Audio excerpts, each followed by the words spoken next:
7,500 kilometers in Turkey.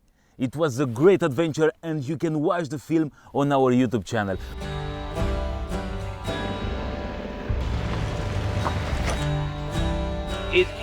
It's absolutely amazing. But this is not all, because I had the opportunity to ride this bike, the new Africa Twin, in all its versions in Romania throughout the year, and I noticed some things that I want to share with you. But before that, I invite you to subscribe to our YouTube channel, because it's very, very important to have you with us.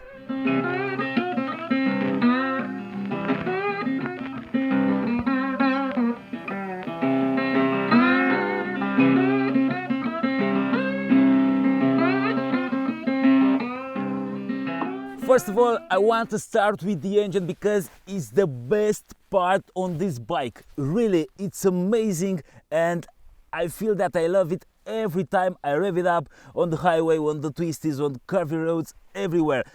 This engine is fantastic, and I'm gonna tell you why I love it.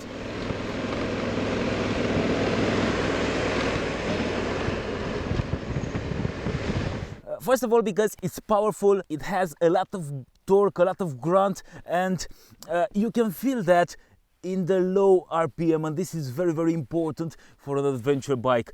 We had a comparison with the BMW R1250 GS this year, and also in Turkey. For about half of the trip, I was riding alongside the BMW R1250 GS, and trust me, the difference is not that big. Of course, the Boxer is more powerful, but in real life the difference is not that big. If you know what to do with the Africa Twin, you can keep up with the GS easily. Of course, I'm talking about the real life riding situations. I'm talking about the twisties, I'm talking about normal roads. Maybe if you're going on the track, the things would be different, the GS would be faster, but in real life situation is the same. On the other hand, this engine is more powerful than the one on the Triumph Tiger 900. It feels better than the one on the BMW F850 GS. It feels better than the one on the KTM 790 Adventure. So this is the trick with this engine, and actually this is the trick with this bike, because the guys at Honda were very, very smart, and they built a 1-liter engine which competes both with the R1250 GS and with the Tiger 900 F850 GS and so on. So it's somewhere between the big adventure bikes and the middleweight adventure bikes, and it takes what's the best from the both worlds. The engine response is very nice, the handling is very nice. So although it's an enduro travel bike with a 21 inches front wheel, it's very, very fun to ride on this type of roads. Now the comfort, and this is also very, very important when discussing about adventure bikes. Let's take a look at the Africa Twin, because the ergonomics are perfect on this bike. I mean, the riding position is very good, the ergonomics are okay, the handlebar is where it should be. Everything feels very, very good, and you can ride this bike for 10 hours without hurting here or here, without having any issues for I don't know, for 5 days in a row. But, and there is a but, the seat is not that good. In fact, it's quite uncomfortable, and you can feel that after 2 or 3 hours of riding.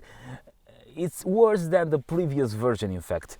On the other hand, it feels very good and slim when going off-road, but for touring is not very, very good.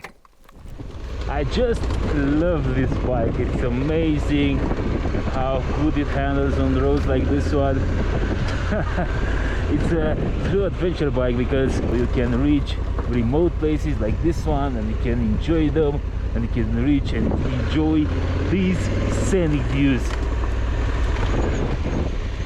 Now, the weather protection, because it's also about comfort, is okay on this bike. It's very good in on the knee area, but that windscreen over there is not adjustable.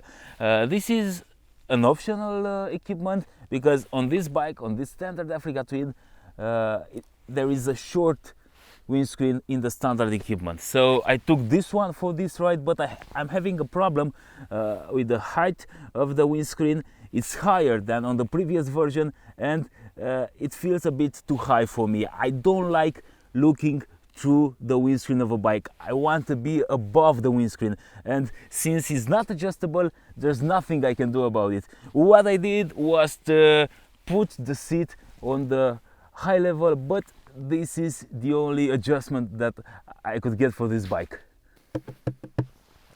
Now the panniers. I choose the original ones from Honda. Actually, they're made by GV and they look very good. They look very tough and very resistant. To be honest, I didn't crash the bike this time, so I cannot tell you for sure how resistant they are, but they still feel very high quality and very nice. But there is a thing. If you're buying the standard Africa Twin and not the Adventure Sports, and if you want to fit the panniers, there's a thing that you should remove on the tail of the bike over there, where there are the mounting points for the panniers. It's not just about buying the frame and the panniers. You should also buy some additional parts for the tail of the bike, because the tail is different on the standard version, and somehow these panniers are built for the guys who are choosing the Adventure Sports version, but nevertheless they're a good choice.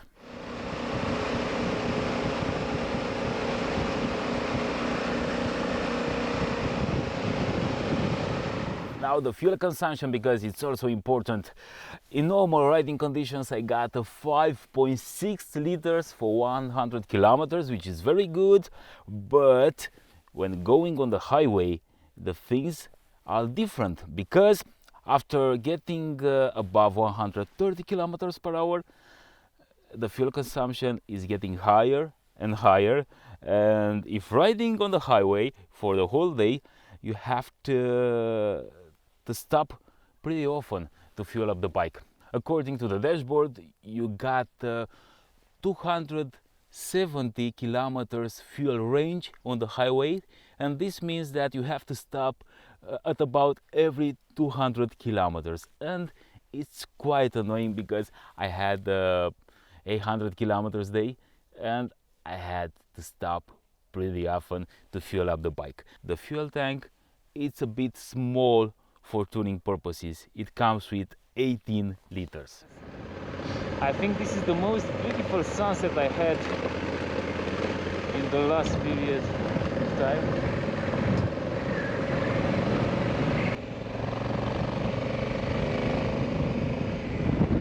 But you don't have to worry if hitting the off-road, because when riding at slow pace between 0 and let's put it this way, 4000 RPM, the fuel consumption is lower, and if riding in off-road in remote places you can get, I don't know, about 370, maybe 400 kilometers out of a fuel tank. This bike is fitted with the DCT gearbox. It's an automatic one and it works very good. It's improved over the previous version, and you can feel that in the corners because the bike is not shifting up anymore. However, when riding in off-road, I still prefer to keep it on manual mode. Oh.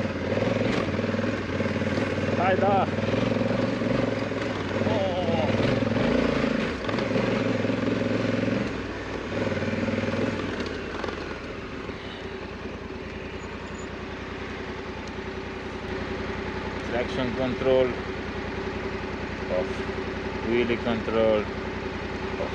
Now it's better. Now it's better because the traction control is just kicks in, and I don't like it.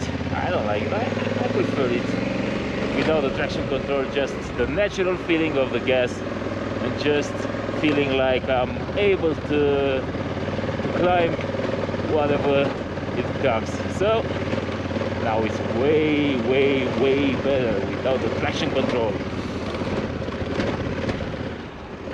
If buying a new Africa Twin, I would take the manual one because it feels more powerful, it's less expensive, and it's also 10 kilos lighter. And Now you can put a quick shifter. As for the tires, I picked the TKC80 on front, Mita CO7 on rear because for me it's the best combination between performance and lifetime. They have about 10,000 kilometers, which is impressive for a dual sport tire, for a 50-50 tire. The rear is gone, it's totally gone, it's destroyed. The front is still okay for 2,000-3,000 kilometers, but overall I think this is the best mix. Another thing, I don't know if it's about the tires, but this bike becomes unstable at speeds over 150 kilometers per hour. I'm not really sure about it. I have to put the street tires on and to do another ride to find out. And I'll get back to you with this info as an update, but for now, with these tires, it becomes really shaky on the highway after 150 kilometers per hour, and this is not very pleasant.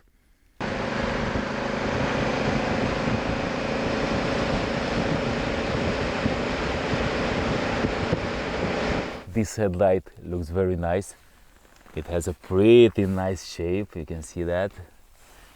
But it's a bit useless unless you have some auxiliary lights. I really don't like it. I really don't like it. It doesn't give you enough light for riding during the night.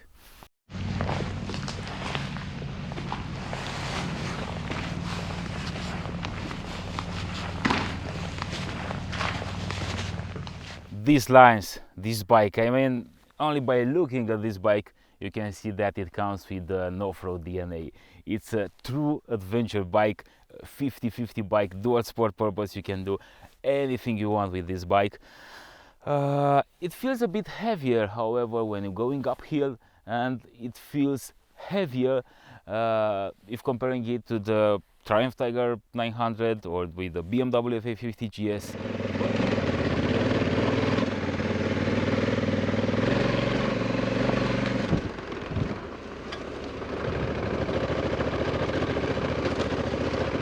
But it feels better than the BMW R1250 GS, for example. It feels way better in off-road. So, as I told you in the engine part, this is somewhere between these two worlds, between the big adventure bikes built for travel and the middleweight adventure bike, which are more suitable for off-road. But still, I managed to do a lot of cool stuff with this bike. I managed to see a lot of places, so yeah, I think it's a proper adventure bike.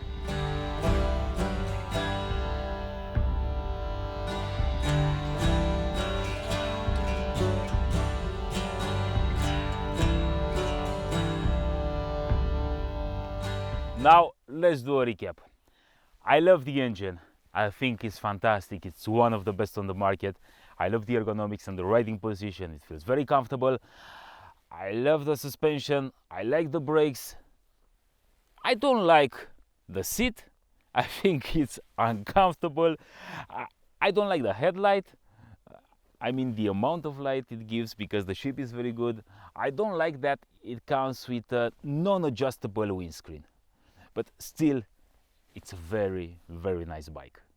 If buying an Africa Twin for travel purposes and having to choose between the standard version and the Adventure Sports version, I would buy the Adventure Sports, because you have to fit some heated grips on this bike, you have to fit another windscreen in order to go on touring, you have to fit these panniers and this part on the tail. You have to fit a lot of stuff, and after all, you're getting the same price. Also, this bike comes with tube type tires, and I prefer having tubeless tires on my bike.